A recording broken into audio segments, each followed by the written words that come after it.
안녕하세요. 다윗의 장막 다섯 번째 날 오신 여러분 주님의 이름으로 환영하고 축복합니다. 오늘 그 예배를 드리려고 하니까요. 8살 제 아들 연준이, 제 딸 6살 연희가 응원해 주더라고요. 잠깐 이렇게 두 아이가 여러분과 저를 위해서 기도해 주었는데, 하나님 우리 삼촌 이모 오늘 기도 잘 되게 해주세요. 은혜 많이 받게 해주세요. 이렇게 축복하더라고요. 할렐루야. 어린아이의 기도를 주께서 들어주실 줄 믿습니다. 채팅창에 써 주시겠어요? 오늘 기도의 문이 열릴 것입니다. 네, 써주시고요. 다시 한번 하나님께서 우리를 응원하고 계십니다. 또 써주시면 좋겠습니다. 저희 채팅창에 이렇게 써주시는 글들을 참여해주시는 분들을 추첨해서 저희가 또 선물을 드리고 있으니까 이렇게 함께 참여해주시면 참 좋겠다 생각이 듭니다. 그럼 다윗의 장막 다섯 번째 날 광야 기름 부으심의 성소라는 제목으로 여러분과 은혜를 나누고자 합니다. 이 말씀을 나눌 때 여러분의 영혼 가운데 하나님께서 내 마음에 합하다라고 말씀하셨던 다윗의 중심이 임하고, 그리고 여러분의 인생 가운데 다윗의 장막이 세워지는 역사가 있게 되기를 바랍니다. 전에 말씀드린 것처럼 저희 가족은 모두 캐나다로 이민을 갔거든요. 그리고 저는 혼자 한국에 남아 있었습니다. 가족들이 이민을 갈 동안 제가 군대를 가면 이민에 불리했기 때문에 가족들의 이민 수속이 좀 끝날 때까지는 군대를 미루고 있었는데요. 가족들이 이민을 가고 나니까 이제 저는 하나님의 비전에 의해서 한국의 청년 사역을 담당하기 위해 한국에 남아야 됐기에 군대를 미루지 않고 그리고 가게 되었습니다. 264번 훈련병이 되어서 이제 집 떠나와 열차 타고 훈련소로 가는데요. 마음 가운데 이렇게 자부심이 느껴지는 거예요. 뭐였냐면 나는 정말 하나님의 비전을 따라서 이 자리를 향해 가고 있구나. 나는 정말 하나님께서 기뻐하시는 길을 가기 위해서 자원해서 이 나라의 군대에 입대하게 되었구나. 그게 사뭇 감격스럽게 느껴지는 거예요. 그리고 3일이 지났을 때 저는 놀라운 사실을 알게 되었습니다. 이민을 갔어야 됐다. 3일만 지났는데 여기는 정말 아닌 것 같은 거예요. 여기는 내가 있을 곳이 아니다. 내가 정말 하나님의 비전을 꼭 이렇게 군대에 갔다 오고 꼭 이렇게 하나님이 한국 국적을 취득해야만 한국의 청년들을 대상으로 사역을 시키실까, 이렇게 별의별 생각이 다 드는 거예요. 제가 가장 서러웠던 것이 두 가지가 있었는데, 하나는 저는 휴가를 나와도 집이 없었습니다. 그래서 가족들이 다 이민을 갔기 때문에 혼자서 군 생활을 하는 것이, 휴가를 나와도 그 찜질방에서 자거나 아니면 그 친구나 친척 집에서 몸을 의탁해야 되는 것이 좀 서럽게 느껴졌고요. 다들 저를 환대해 주시긴 하셨지만, 다른 한편으로는 제가 원래 전도사였는데 전도사를 하다가 264번 훈련병, 정말 끔찍합니다. 시간이 오래 지났는데도 12년이 흘렀는데도 제 훈련병 넘버가 잊혀지지 않아요. 제 비전이 중단된 것처럼 느껴졌어요. 시간은 버려지는 것처럼 느껴졌고, 제가 하나님 앞에서 전도사로서 할 수 있었던 권한도 다 상실된 것처럼 빈자리가 크게 느껴졌습니다. 가정의 빈자리, 그리고 비전의 빈자리가 저를 아프게 했던 것이죠. 다윗은 내일의 기름 부음의 주인공으로 비록 머리에 왕관을 쓰지 않았지만 하나님의 사람으로 무럭무럭 자라고 있는 중이었습니다. 심지어 아무것도 없었던, 또 아무도 알아주지 않았던 다윗이 골리앗을 쓰러뜨리고 왕궁으로 갔을 땐 아마 다윗 그 자신도 내 인생의 역전, 그리고 내 비전의 성취가 가까이 왔던 것으로 여겨졌을 거예요. 그러나 사실은 그렇지 않았습니다.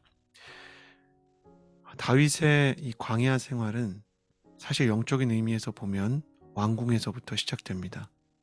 왕궁은 가장 화려한 곳이었지만 영적인 광야였고, 다윗은 자신이 기름 부음을 받았음에도 불구하고 오히려 이전보다 더 많은 것을 잃어버리고 아무것도 보장받을 수 없는 수렁에 빠질 수 있다는 것을 경험하게 되었습니다. 왕궁에서 다윗이 광야를 만났던 가장 큰 이유는 역시 사울 때문이었죠. 말씀을 통해 사울을 만나보겠습니다. 사무엘상 18장 28절에서 30절까지의 말씀입니다. 여호와께서도 다윗과 함께 하시고 자기 딸 미갈도 다윗을 사랑하고 있음을 보고 사울은 더욱더 그를 두려워해 다윗을 평생 동안 원수로 여기며 살았습니다. 블레셋의 지휘관들이 계속 전쟁을 일으켰지만 그럴 때마다 다윗은 사울의 다른 신하들보다 큰 공적을 세웠기 때문에 그의 이름은 널리 알려지게 됐습니다. 자, 여러분 채팅창에 한번 써보시겠어요? 사울, 다윗을 죽이려 하다. 사울이 다윗을 죽이려고 했습니다. 죽이려고 한 이유는 다윗이 무엇을 잘못해서가 아니라 다윗이 무엇인가를, 아니 사실 모든 것을 잘했기 때문입니다. 다윗이 골리앗만 쓰러뜨린 것이 아니라 내일의 기름 부으심 설교에서 다루었던 것처럼 다윗은 실제로 훈련된 강자였기 때문에 가는 곳마다 승리를 얻었습니다. 그는 이제 한 사람의 장수를 벗어나 위대한 장군이 되기 시작했고 모든 군대와 군인들이 다윗과 함께 출전한다고 하면 안심을 얻었습니다. 그러니 자기 남자친구와 남편을 군대에 보냈던 여인들은 노심초사 남편과 그리고 남자친구의 귀환을 기다리다 다윗과 함께 무사히 돌아오는 자기 남편 그리고 자기 남자친구의 얼굴을 보고 기뻐하지 않을 수가 없었죠. 그들은 그 기뻐함을 이 노래에 녹여서 부르기 시작했습니다. 사울은 천천히요, 다윗은 만만이라네. 문제는 이 노래가 하루 이틀 불려진 게 아니라 1년 내내 불려졌다는 것이에요. 그 여인들도 약간 좀 너무하긴 했죠. 사울을 안 넣었으면 좋았을 텐데. 여러분 형제들이 체육대회를 하잖아요, 교회에서. 그럼 절대 하지 말아야 되는 게 있는데 자매를 부르면 안 됩니다. 자매를 부르면 온유하던 형제들도 승부욕이 두세 배 이렇게 더 격양되게 돼 있어요. 자기가 좋아하고 자기가 마음에 둔 자매가 있잖아요. 그럼 그날은 정말 인생을 거는 날입니다. 그날은 정말 심지어 뼈가 부러지고 인대가 다칠 수가 있어요. 그러니까 자기를 응원하는 사람, 지지하는 사람들의 마음이 어디로 향하는가는 사실 모든 사람들에게 영향을 미치잖아요. 인간은 사회적인 동물이니까 다른 사람들의 응원을 통해 자기 자신의 포지션을 확인하게 되는 것이죠. 우리는 이런 질문을 할 수 있을 것 같아요. 채팅창에 한번 써볼까요? 하나님은 사울을 왜 이토록 힘들게 하셨을까? 사실 하나님이 사울을 힘들게 한 것은 사울을 괴롭히려고 하는 것이 아니라 사인을 주려고 하시는 것이었습니다. 사울, 너 뭔가 잘못돼 있어. 잘못 가고 있어. 사울은 다윗을 만난 것을 비극으로 여기지 않고 감사하게 여겼어야 합니다. 여러분 주변에 영적으로 침체되어 있을 때 충만한 사람이 있는 것이 저주입니까? 내가 내 영혼이 무너지고 있는데 영적으로 건강한 사람이 내 옆에 있으면 뭔가 잘못된 건가요? 그렇지 않습니다. 그런데 영적으로 우리가 수련회를 가도요, 내가 은혜 받지 못하는데 저 사람이 너무 은혜 받으면 부하가 치밀어 오르고 괴로울 수가 있는 거예요. 말씀을 다시 보면 사울은 심지어 다윗이 여호와께 사랑을 받고 있음을 알았습니다. 그런데 그는 다윗을 평생 동안 원수로 여겼대요. 여러분 중요한 건 뭐냐면 사울에겐 영적인 민감함이 있었어요. 심지어 그는 예언을 하는 은사도 있었어요. 그러나 그에게는 충만함이 없었죠. 여러분 채팅창에 다시 한번 써주시겠어요? 영적인 민감함이 영적인 충만함을 보장하지 않습니다.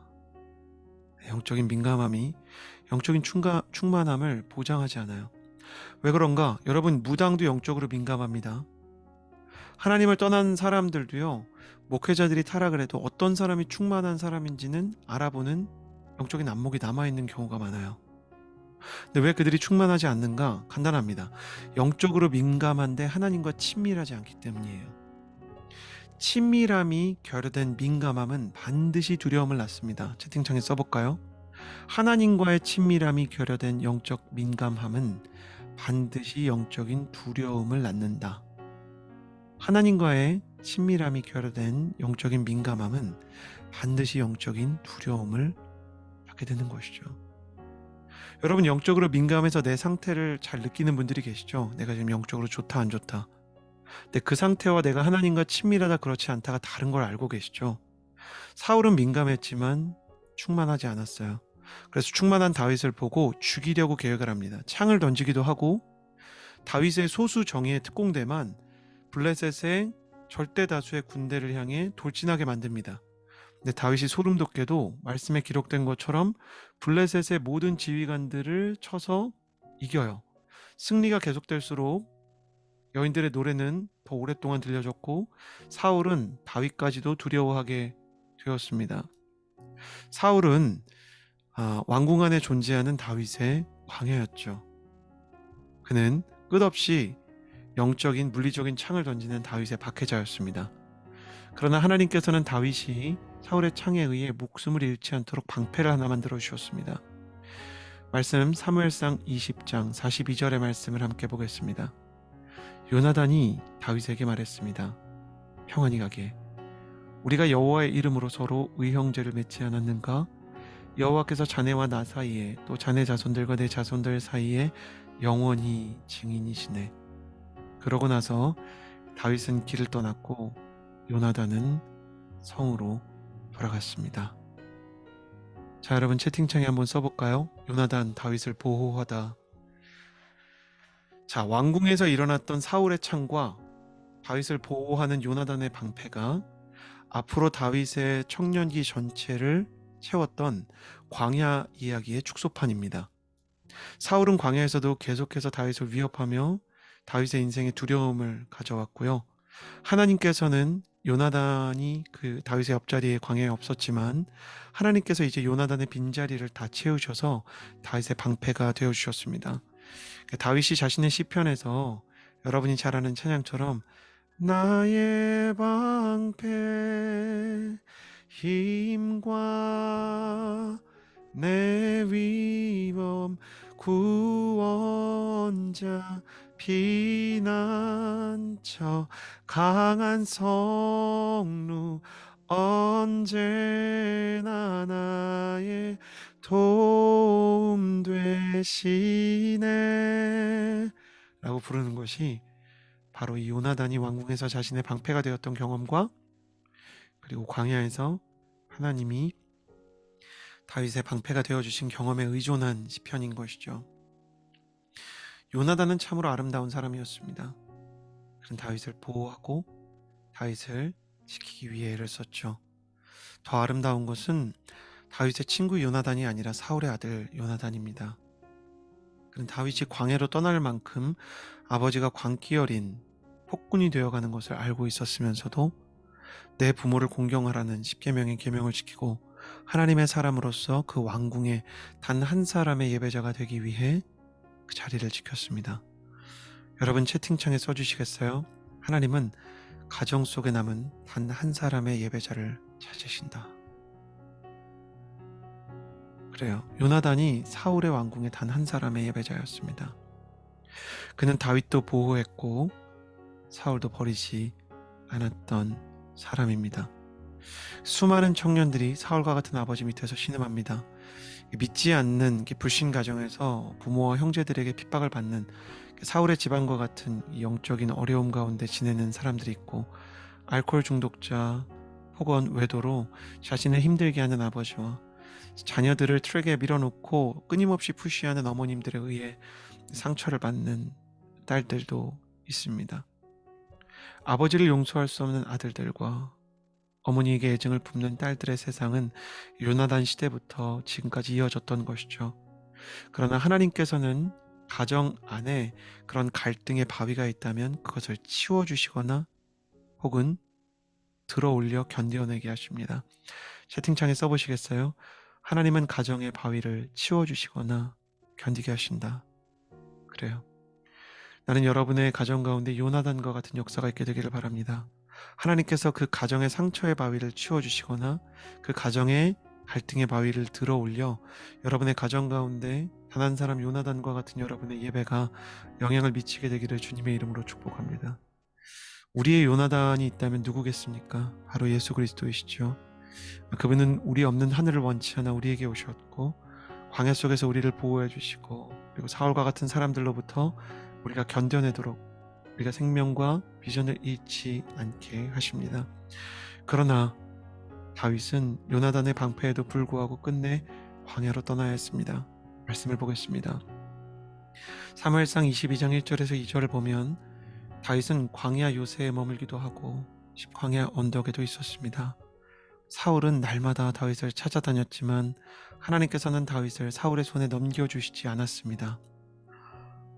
와, 여러분 정말 이게 무서운 말씀입니다. 사울이 왕궁을 안 돌봐요.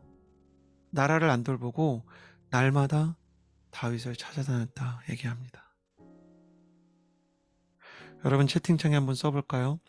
10명의 적들보다 한 명의 배신자가 더 힘겹다. 그래요. 아니 원래 적으로 내가 만나서 나를 공격하는 그 원수들보다 원래 내 친구였고 나를 알아주던 리더였고 가까이 있는 사람인데 아군인데 나를 배신하고 상처 주는 사울과 같은 사람이 더 힘든 것입니다. 다윗은 이 영적인 공격을 도저히 견딜 수가 없어서 광야로 떠납니다. 채팅창에 이어서 써볼까요? 다윗 광야를 만나다. 광야를 만난 다윗은 훈련병이었던 저와 마찬가지로 타이틀을 잃어버립니다. 제가 264번 훈련병이 되었을 때 전도사라는 직책을 잃어버린 것처럼 다윗도 장군이라는 그의 영광의 칭호를 잃어버리게 되었습니다. 그 칭호를, 그 직책을 잃어버렸을 때 사실 다윗도 저처럼 자신의 비전이 멈춘 것과 같은 상실과 아픔을 경험했을 것입니다. 그러나 여러분에게 질문을 드리고 싶습니다. 비전은 자리입니까? 사명입니까? 여러분 직업이라는 말이 있습니다. 직이라는 것은 왜 우리가 직을 건다 그러죠? 자리고요. 업은 그 직을 통해서 해야 하는 임무요, 사명입니다. 업이 중요합니까? 직이 중요합니까? 여러분 일은 안 하는데 직급이 높은 사람이 있는 회사는 건강합니까? 여러분 사명을 완수하지 못하는데 군대의 군인들이 나라를 지킬 생각이 없이 군인이 되었다면 그 나라가 안전하겠습니까? 목사라는 직책은 갖고 있는데 목회를 하지 않는다면 성도들이 행복하겠습니까? 비전의 본질은 업에 있습니다. 직에 있지 않습니다. 하나님은 그것을 알려주시려고 다윗의 직을 잠시 빌려간 것입니다. 여러분 채팅창에 써보시겠어요? 하나님께서 나의 직을 가져가실 때는 업을 배우게 하려는 것이다. 여러분의 인생 가운데 여러분이 가지고 있었던 직을 잃어버렸습니까? 혹은 아예 직이 주어지지 않는 기회가 없는 청년 실업의 광야와 입시 대란의 광야를 지나고 있습니까? 물질이 없습니까? 건강이 없습니까? 그래서 모든 것을 잃어버리는 광야처럼 여러분이 사실 모든 것을 상실했다 생각하십니까? 그러나 모든 것을 잃어버려도 하나님을 잃어버리지 않는 사람은 모든 것을 잃어버리지 않은 사람이요. 모든 것을 얻어도 하나님을 잃어버리면 사실 그야말로 모든 것을 잃어버린 사람입니다. 사울을 보십시오. 그는 모든 것을 가지고 있지만 단 하나 하나님을 잃었습니다. 그래서 그는 차차 모든 것을 잃어버리는 어제의 사람이 되었습니다. 다윗을 보십시오. 그는 형식적으로 모든 것을 잃어버린 것 같고 그의 머리에 왕관이 없을 뿐만 아니라 이제 장군의 명함도 떨어져 나갔지만 그러나 그가 하나님을 잃지 않음으로 인해 그는 사실 아무것도 잃은 것이 없었습니다. 광야는 하나님을 얻는 땅이었습니다. 군대에 간 저에게 하나님은 다윗과 동일한 도전을 주셨습니다. 서진아, 너 전도사였지. 전도사는 뭐 하는 사람이냐? 제가 반사적으로 주님께 드렸던 대답이 아직도 기억나요. 전도사니까 전도하는 사람이죠. 그래. 그럼 너 여기 군대에서 전도사 아니라고 전도할 수 없냐? 새벽에 기도를 하는데 너무너무 눈물이 나더라고요. 사실 제가 불신자들과 2년의 세월 동안 동고동락 먹고 잘 수 있는 시간이 앞으로 목회자가 될 것이기 때문에 현저히 부족할 것은 자명했습니다. 하나님께서는 복음의 열정과 정말 한 영혼을 향한 당신의 사랑을 알려주시기 위해 저를 굳이 군대로 보내셨던 것이었어요. 물론 가족들과 떨어지고 전도사 사역을 열심히 마음 다해 하다가 제가 하고 싶은 사역을 할 수 없는 그 타이틀과 저의 어떤 권한을 잃어버린 아픔이 있었지만 광야와 같은 그곳에서 저는 오히려 복음을 전하는 법을 배웠습니다. 제가 잘해서가 아니라 순종했기 때문에 주님께서 저에게 주신 은혜로 말미암아 저는 수십 명의 사람들을 군대에서 실제로 전도하게 되었고, 그중에 한 20명의 사람들은 제가 결혼할 때까지 저를 기억했다가 결혼식에 와서 "형 나 요즘 교회 잘 다니고 있어."라는 인사로 저의 인생의 비전을 다시 한번 확인시켜 주었습니다. 여러분은 직이 없고 기회가 없고 요나단이 없는 광야를 만났습니까? 광야는 참 잔인한 땅입니다. 요나단은 없는데 사울은 있는 땅이죠. 그러나 요나단과 같은 여러분의 친구가 없어도 친구 대신 예수 그리스도가 있다면, 그 광야에 주님이 서 계시다면 여러분은 아무것도 잃지 않고 그 초라한 자리에서 오히려 하나님의 사명과 비전의 본질을 깨닫는 광야의 성소, 즉 다윗의 장막을 얻게 될 것입니다. 광야와 같은 삶 속에서 오히려 다윗의 장막을 완성하고 또 하나님께서 원하신 그 다윗의 중심을 소유하는 여러분이 되었으면 좋겠습니다.